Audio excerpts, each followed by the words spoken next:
Got one question asking, how important is it to do a mock test before you get too far in your studying?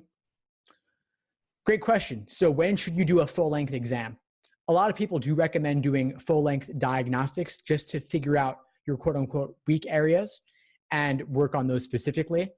I'm actually not a fan of diagnostics because, at least at the outset, because they don't really tell you anything new. What they tell you is that you're most likely not that good at the LSAT and not that close to your goal score. But that's not surprising. That's actually perfectly reasonable because you most likely haven't done anything like the LSAT ever up to this point in your life. You don't learn it in school or anything like that. And it's unlike the SAT or the ACT or the GRE even. It's a totally different beast. And so most likely you'll do pretty poorly, especially on logic games. But the good news is that it is incredibly easy to improve significantly on the LSAT, especially on the games section if you've done no studying at all. So if you start off at a 140, with just a few months of studying, you should be able to get that to at least the 150s. And then if you're studying well and using high quality resources and real exams and giving yourself more time, you could improve even further than that. So just like a diagnostic in a foreign language that you've never studied would go terribly, so too would most likely go the LSAT. But if you've been studying for a few months, you've given yourself a basic familiarity with all sections of the exam, then at that point, it's reasonable to look to find out what your weak areas are and to focus on those.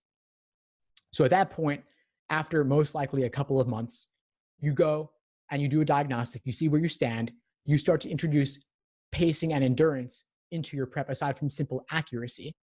And at that point, you take your diagnostic. It's not an ultimate reflection of where you'll be, but it could at least give you a ballpark range. Like if you've studied for 3 months diligently and gotten a 150, another month of studying isn't that likely to give you a 170 unless you do something radically different. So it could give you a sense of where you will ultimately end up, but still consider that there is room for improvement along the way. And pacing and endurance are real issues with the LSAT, aside from just the content, that you can improve on with time as well. So for example, diagnostic number 10, full-length timed exam number 10, will, or at least should, go much differently from the first one that you do because you will improve your pacing along the way.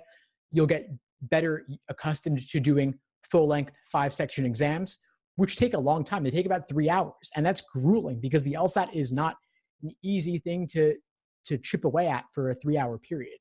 So just know that it will improve with time. Thanks for tuning into the show. Please subscribe if you haven't done so already to be notified of new episodes as I release them. And feel free to reach out if you need anything at all as you move forward with your prep. I'm happy to help however I can. In the meantime, I'll wish you all the best and take care.